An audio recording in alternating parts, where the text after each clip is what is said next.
India के prime minister Narendra Modi 22 और 23 को रशिया जा रहे हैं ब्रिक्स के लिए। जैसा कि आप सब जानते हैं कि पाकिस्तान ने भी अप्लाई किया हुआ है ब्रिक्स के लिए, तो क्या इंडिया इस बार पाकिस्तान को अलाउ करेगा कि पाकिस्तान भी ब्रिक्स का पार्ट हो? जून में जब चाइना ने ब्रिक्स को होस्ट किया था तो चाइना ने पाकिस्तान को इनवाइट किया था, लेकिन इंडिया ने वीटो कर दिया था, ये कहकर के वो मुल्क जो हमारे मुल्क में आके दहशतगर्दी करे, हमारे लोगों को मारे, हम ऐसे लोगों के साथ एक टेबल पर नहीं बैठ सकते। 22-23 अक्टूबर को मोदी साहब वहाँ पहुँच रहे हैं और ये जो 16वीं ब्रिक्स समिट हो रही है कज़ान रशिया के अंदर, देखना ये है कि एक तो मल्टीलैटरलिज्म की बात हो रही है ना आजकल, इसके हवाले से आपको पता है काफ़ी हमने डिस्कशन की है मल्टीलैटरलिज्म पे। बड़ा अच्छा मौका है और बहुत अच्छा कर रहे जा रहे हैं।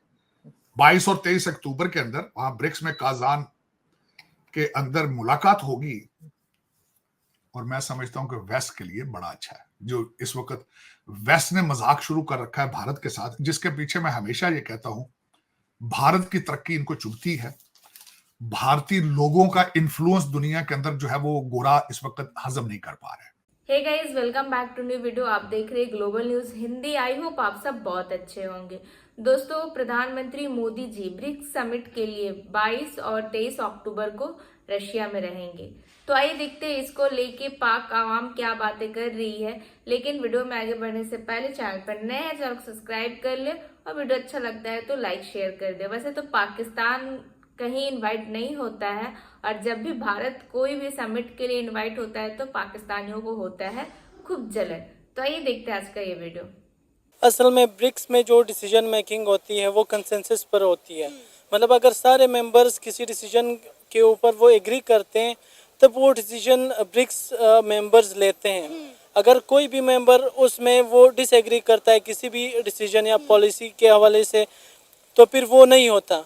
और क्योंकि अब अगर इंडिया पाकिस्तान की एंट्री को रिजेक्ट करता है तो पाकिस्तान, चाइना, रशिया और ब्राज़ील जैसे और साउथ अफ्रीका और अभी ब्रिक्स की एक्सपेंशन भी हुई है जिसमें इजिप्ट, इथियोपिया और अर्जेंटीना वगैरह। अर्जेंटीना ने जो कि उसने मेंबरशिप नहीं ली, बट जितने दूसरे मेंबर्स हैं जिसमें सऊदी अरेबिया और ईरान वगैरह भी आते हैं, यूएई भी आते हैं, तो उनके थ्रू इंडिया पर वो प्रेशर इंक्रीज करवा सकता है पाकिस्तान के वो अपनी ब्रिक्स की जो मेंबरशिप है वो ले सकें। क्योंकि देखिए ना, इंडिया एक हद तक इस चीज़ को ब्लॉक कर सकता है, उसके बाद इंडिया का भी आगे जोर नहीं चल सकता। लेकिन अब आप देखें ना कि लास्ट ईयर जब जून में चाइना ने पाकिस्तान को इनवाइट किया था, क्योंकि चाइना ब्रिक्स को होस्ट कर रहा था, तब इंडिया ने वीटो कर दिया था ये कह के कि वो मुल्क जो दहशतगर्दी करे, हमारे मुल्क में आके हमारे लोगों को घुस के मारे, हम उनके साथ एक टेबल पर नहीं बैठ सकते। तो क्या अब आपको लगता है कि इंडिया का स्टांस पाकिस्तान को लेकर बदल सकता है?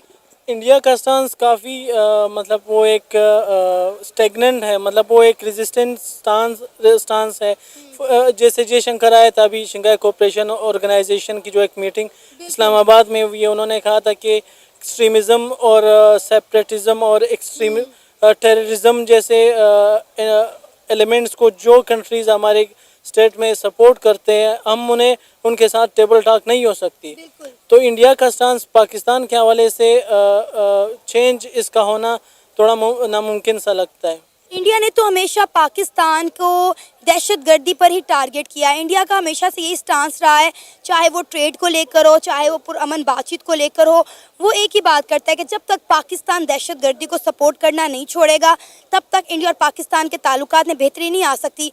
और हम ये बात जानते हैं कि इंडिया की सपोर्ट के बगैर जो है पाकिस्तान में डेवलपमेंट नहीं हो सकती। पाकिस्तान मौशी लिहाज से बेहतर नहीं हो सकता, बल्कि हमारी ना ईरान के साथ बनती है, ना हमारी अफगानिस्तान के साथ बनती है।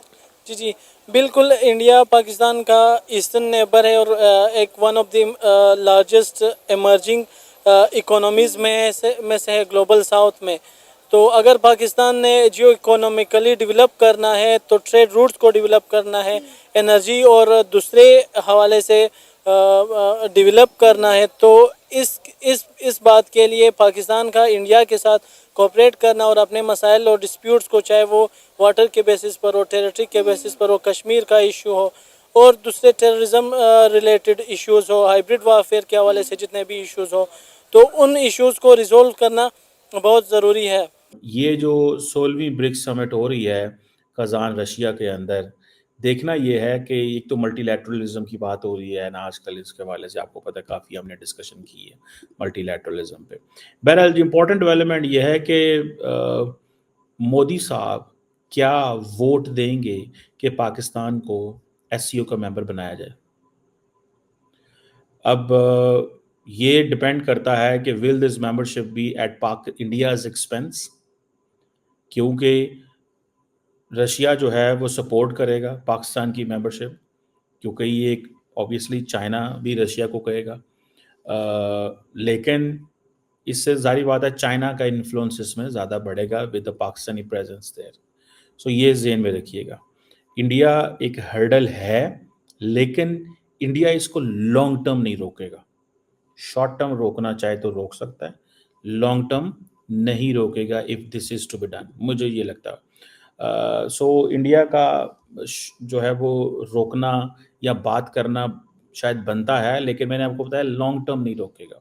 देखें 40% दुनिया की पॉपुलेशन इसके अंदर है, ग्लोबल इकोनॉमी, लेकिन ब्रिक्स हो या एससीओ, अभी जो एससीओ की कॉन्फ्रेंस पाकिस्तान में हुई, मेरा इस पे जो एनालिसिस वो यही था कि ब्रिक्स हो या SCO, they lack political support from Russia and China.